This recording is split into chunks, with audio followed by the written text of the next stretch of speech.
Thank you, IR.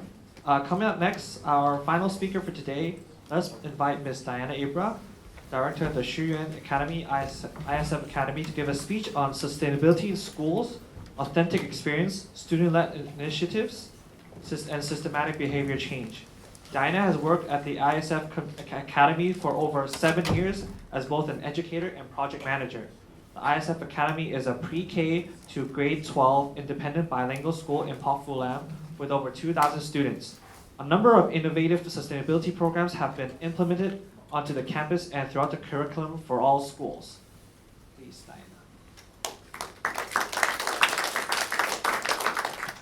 Thank you, and I know I'm the last speaker before we wrap this up. So I'm going to tell you a little bit about the Independent Schools Foundation. We have our school that has been around since 2003, so we're actually a pretty new school. And we have a campus over by Cyberport. And we have spent the last 3 or 4 years putting in place a lot of these sustainability measures at ISF. And just to round out a little bit about how we got involved with the Green Council, my procurement team decided that they wanted to apply for one of the Green Council awards.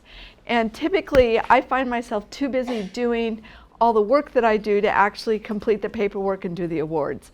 But what I can say is I'm going to focus on some of the educational opportunities that I've done and that we've worked on as a team in the last couple of years. But equally important on the other side that I think has made what we've done at ISF so successful is our procurement team has walked this journey with us. So they've done a lot of green purchasing, they've listened to student voice, there's been board decisions based on what the students want to see, and there's been activities around that. And I couldn't have done this without the support of the procurement team. So, and again, they're the ones that helped me get all the paperwork filled out. So that's important too. So I was hired at the Independent Schools Foundation to put in place unique science programs that went beyond the taught curriculum. So we have a science department, we teach great physics, we teach great math, we teach bilingual, we're a bilingual Chinese school. But I was hired for the sole purpose of reaching out to universities and coming up with programs that were different from anything else of what was being done, and to find opportunities for our students to learn how real scientists and real engineers actually work, rather than the experiments that they might do in the classroom. So and my background's environmental engineering, so this was, I was so excited when I got to start to do some of this. So in 2013, we started on the sustainability journey. And again, I'm going to tell you about a little bit of some of the things that we've been doing. And we've done it both from, we're a well-resourced school in Hong Kong. And we've put in a lot of infrastructure, but then what we've really spent a lot of time on is how do we implement this into the curriculum and make it meaningful for all students. So what you can see right here is a map of the school, or a rooftop of a school. This was taken with the drone. And you can see a couple of really important, well, there's there's a couple of different things on this map. One of the things that we did was the building it's got the bamboo scaffolding on it. We hadn't completed that building. That's a new building that we opened up last fall in 2018, but you can see that we're putting in a biodiversity garden. And I have to tell you, this is one of the ones where I almost lost my job because those contractors and that architect, they didn't want to work with the teacher.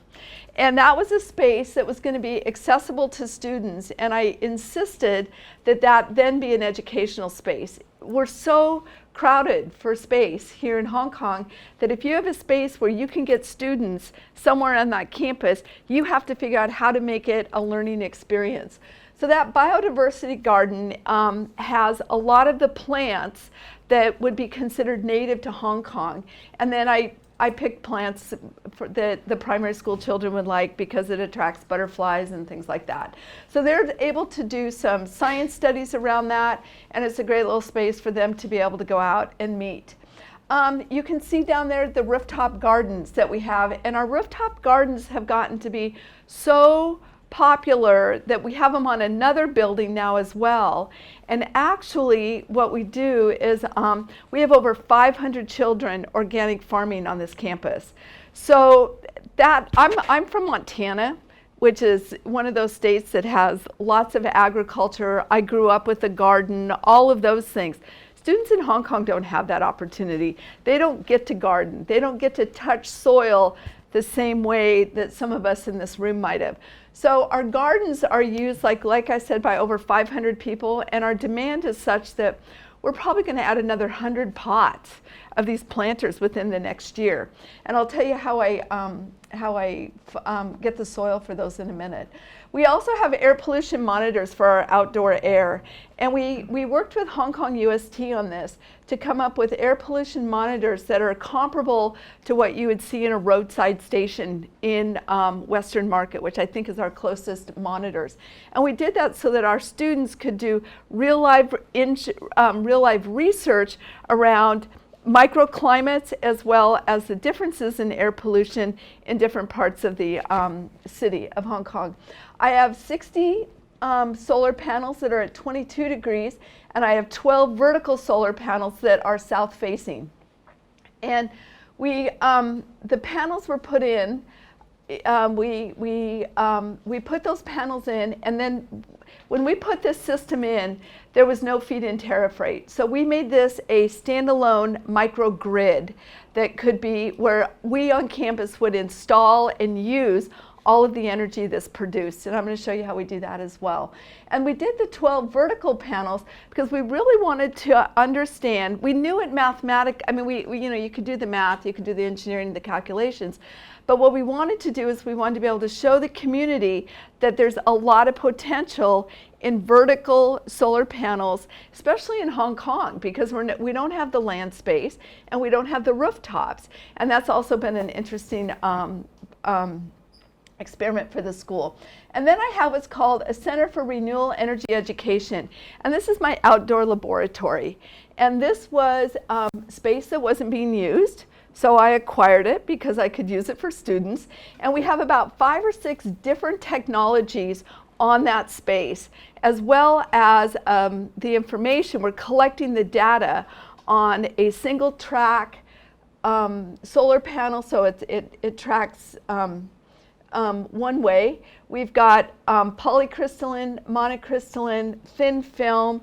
We have a hot water heater. We have a small hydro generator, and we have some flexi solar on that. So again, what I've done is I've created opportunities for our students to do a lot of research on these different technologies and really understand them. Rather than just seeing them in a textbook or seeing them on a PowerPoint slide, they're up there on that roof learning what it's about. So how was I going to use this solar energy and make it meaningful to students? And this was where we wired, so that rooftop is right below that. I have 6 grade 3 classrooms. And so what I needed to do is I needed to make it so that my 3rd graders, they're 8 years old, know when they're on solar energy. So we put a traffic light in every one of the classrooms. And when that traffic light is green, those kids know they're on green power.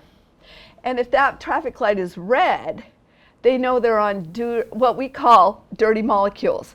They're on the coal-generated Hong Kong electric system that, by the way, we can see across on Llama Island. If it's, I call it yellow. If it's amber, what that means is that the battery is low. And those students can make a decision as to whether or not they want to try and stay green longer by turning off lights, changing the temperature on the air conditioner.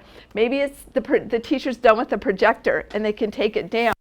So we have, surprisingly, we've got 8-year-olds that take this really seriously. Now the teachers in the classroom have gone through, and I think it's at some point in their grade 3 year, about now, they do an entire energy unit and they learn about energy. It's the first time that they're going to see some of the vocabulary and the literacy around what energy is, the different types of energy, and that we start the actual, more formal education piece of it along with this experiential learning. Now, here's my Center for Renewable Energy. And again, we've got all these different technologies. Each one of them is being measured, and I'll show you a little bit about how the kids, my senior students, my older students, are doing a lot of research on this. So this was just a little space that wasn't being used on the campus. And I said, well, I'm going to figure out how to use it. Now, we already know that some of these technologies, we're ready for those third generation ones that Ken talked about. We want to add in solar glass. We want to add in more different types of, behind that wall, we want to put more thin film on that wall. So again, we're also in the process of starting the next phase of what we're going to do on the campus, and we're calling that Renewable Energy 2.0 for us. And so you're going to see us take on more, we'll come up with other opportunities and, stay on top of the technologies. So we've got a CRE monitoring system. We can track a lot of this information. Students have access to this. We've got the weather station data that supports it. And again, we're able to build into our classes a lot of the technologies and the vocabulary and the educational piece that supports this. Okay, so now the other thing that we've done is this is a picture of a three-dimensional app that we will be launching for every student at ISF Academy. We're going to roll it out to our secondary school in the next, probably in the middle of the month. And what we've done is we have put 5,000 energy sensors into our school. And so every classroom has sensors in lighting, it has sensors for plugs, and it has sensors for air conditioning. And this has allowed us to do a couple of different things. One, we've trained our FM team to be able to use that for a maintenance perspective. They can look at that and they can say, all right, this air con's not working, this one's cycling incorrectly. They get that data on a 24-hour basis. They can pull that up at any point. But what we can do with our students is I can use their teaching, their schedule of where they are and where their classes are, and I can hand every student their own energy footprint while they're a student at the school. So the beauty of this is what's exciting about, well, what we're going to do with it is we'll be able to do, the kids can have house competitions. We can make this kind of like a Fitbit where we're going to compare our energy with each other. We've added into one of the modules, those students on that app can go through and they can look at how much solar energy has been produced that day and how much of it has been used. And then the other thing that we can do with that is we've added in, they can earn more points if they take a little quiz about different sustainability things. So there's 3 questions that pop up, answer the questions, and then at the end of the month, if you're one of the top winners of this competition and you've shared your data and you've done all those social media things, I hand you a certificate for a hot chocolate or a Coke or something, or not, it's not a Coke, but a hot chocolate or something at our Sodexo little cafe that we have. The other thing that I forgot to mention was with our, the kids love it. I mean, they'll sit in the dark for a whole week when we did this competition the other day, just to win for their classroom so they can have a pizza party. So I mean, it cost me almost nothing, and yet there's that sweet spot with these kids from about grade 3 until about grade 8, where they're really excited about this stuff. And then the teenage years come in, and then they're too cool to care about it a little bit. But then I'll show you what we're seeing. But they kick back in again. We've got ways of motivating them. Any energy that my grade 3 classrooms don't use, so once my batteries are filled, any energy after the batteries system has been filled up goes down to Sodexo for their cold storage in their freezers. So none of the energy gets wasted. So my weekend energy, as well as my summer energy, all of that we flip a switch, we rewired down to some of the, it doesn't cover all of the freezers, but I don't know, I can't remember, it's 3 or 4 of them, I don't remember. But anyway, so this is my app. We've had a lot of fun developing this. It's been pretty cool. And this is a little bit what the energy footprint is going to look like for, it'll tell you what your carbon footprint is. It'll tell you how many trees you should probably plant for the amount of energy that you've used. But it's going to give the students that sense of data about themselves. Okay, so now I have all these great resources and a mission or a mandate from my management to go through and create unique opportunities. And what I do is there is a conference, and it's held in the United States, and it's called the American Geophysical Union.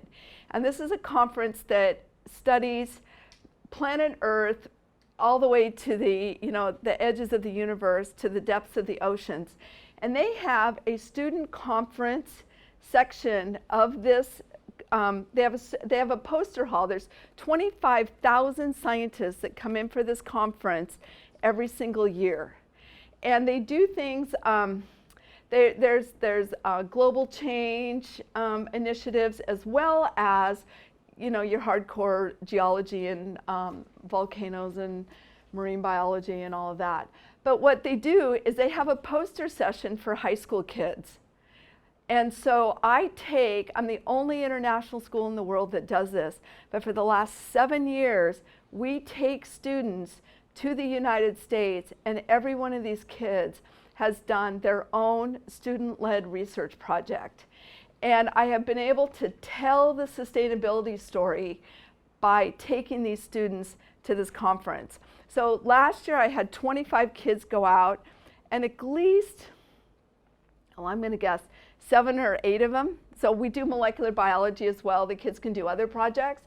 But I would say 7 or 8 of them were very specifically directed and researched looking at different technologies and different aspects of renewable energy.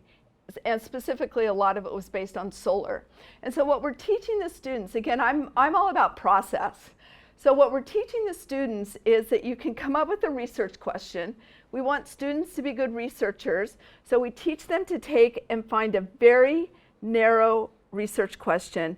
But then their story is a 4-foot by 6-foot poster, and they stand next to it at an international conference, and they talk to strangers. So the effect, the benefits to our students on this are just massive.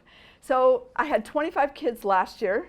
We went out to Washington, D.C. That's where the conference was. I've got 22 leaving with me in a few weeks in the second week of December. And again, a large number of them are related to renewable energy. We scaffold this. I have great support from my faculty. I have outside collaborators that I work with. But at every point, whether it's biodiversity garden, the biodiversity garden, the air pollution monitoring, any of those infrastructure things that I have put in place, I come up with student learning that supports it. Okay, so now my very first project when we started all of this was it's 4 meters long, it's a meter in diameter, and this is our food waste composting system. It's an aerobic system. It has a 14-day resident time. So I put food waste in at the hatchet over on the, what's your guys' right-hand side or my left-hand side? No, yeah. Anyway, at that end back there, and it comes out the back side of it 14 days later, and I have composted soil that is biologically stable that I can put into those gardens, and students can work with this. And so we compost all of our food waste, and when we started this, our run rate was about 27,000 kilos of food waste a year. So we've worked really hard with Sodexo. We've worked on plate, portion size. The number of students has gone up. We're probably at about 20,000 kilos, 20,000 kilos per year now, so we've dropped it. But again, all of this goes into my gardens. Now, the other thing though that I've done is I need to make sure that this is not releasing either nitric oxide or methane. So we have soil gas measurement equipment where I can go in, again, new student projects, and I measure the gases coming off of this to know that I have a system that is aerobically stable and safe for our students. I test the compost, you can do the analytical testing on this. We've been running this now for over 5 years. And this is what happens, is every single day, the hard work of scraping the food waste off of the student plates has to happen. I think one of the things that we're trying to teach our students, and I think we see this with recycling in Hong Kong, this is another example of it, is if we create waste, dealing with waste is hard work, and it requires that you think through that entire cycle. So we work with a nonprofit organization, and they come in and they help us with that, and we lease the equipment from them. And then this is what the soil looks like, and off it goes to the gardens. And there's the biodiversity garden there. Look that we've gotten the plants. There's about 22 plants, 4 or 5 different kinds of trees. Okay, then the other thing we do, I'm not going to show you this, is we also use a impact, I think this is a video, but I'm not going to play the video. We use an impact investment company called Hong Kong Recycles, and we recycle everything that we possibly can on campus. And well, we do the best we can. We're not very good at it yet, but we're getting better. But last year we recycled 15,000 kilos, and the majority of that was cardboard, and the majority of that was, we've got recycling bins all over the campus. But I think like so many people in Hong Kong, they don't believe that you can actually properly recycle something here in Hong Kong. Or there's been so much bad press about the fact that nothing can go up to China anymore. And there's a lot of changes in the recycling industry, and there's also been a lot of misinformation. So what we did was we worked with our recycling, Hong Kong Recycles, and we said, we're going to drive a truck. We're going to drive a car behind you, and we're going to video for you every place where you go, where you drop off our recycling, and then we're going to tell that story to the school. So we had a teacher who was in a van, and I had the kids up front, and we had the camera in front, and we followed the trucks. And it was a meaningful experience, and we've been able to tell the story about the fact that we actually are properly recycling. We have these bins all over campus. And the other thing we're doing right now is an ongoing thing that we're starting to work with, is we're starting to look at indoor air pollution. And it's always a challenge, I think, with new buildings.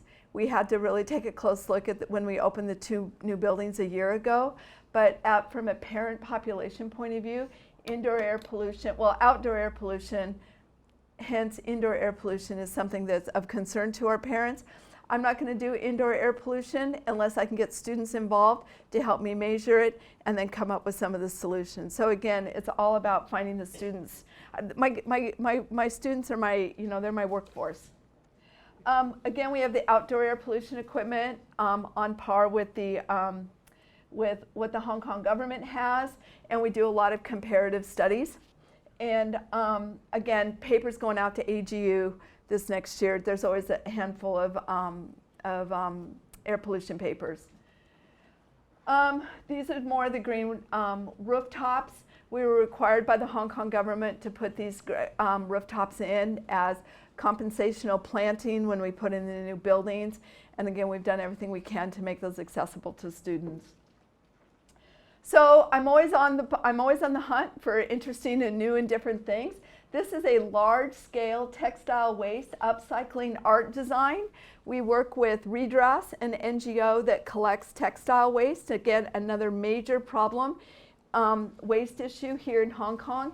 And what we've done is we've done a weaving, knitting installation. This will be about, I think it's about 15 meters long. And it'll hang from the atrium of our school, and it gives us a chance to tell the story about the problems of textile waste in Hong Kong. We've set up a green fund, so all of our students travel overseas a couple times a year. They go out on what's called ELP, their experiential learning programs, and we will now offset all of our student travel with an offsetting fund.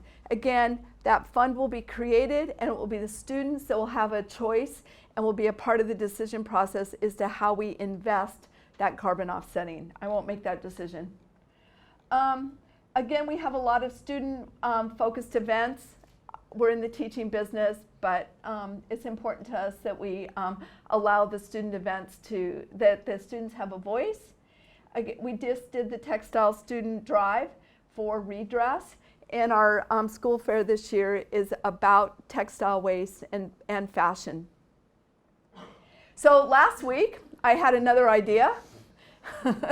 It took me a year to convince the PE team that I could do this, and the swimming pool manager, but our students did a week of swimming with plastic for their PE lessons. And I would stand up and I would talk to the kids and be like, okay, you know what? Channel your inner turtle. Figure this out. But we did kayaking lessons, we did rescue lessons, and we did lessons around them actually playing water polo. So I didn't disrupt the PE class. I just made the idea of ocean plastic a experiential lesson for the students. I videoed it so that we can again show it around the campus. So I do all of this with a lot of work from a lot of different departments on the campus. I work closely with the curriculum team, and I continue to optimize both our resources. I have to justify every project. I have to justify what the student learning is going to be, but I've come up with a lot of fun projects for the students to do. We're doing a full year sustainability audit. We've set up our own council. This is a council that includes stakeholders from our entire community, because it can't all be my ideas. I need to get a lot of other people involved, and they also have good ideas. The sustainability stewards are faculty that are taking their professional development time this year to learn the ins and outs of all the infrastructure that we've put in place. And we have student groups. So here we are, there's some of us, we're up gardening and planting. And that's it. Thank you.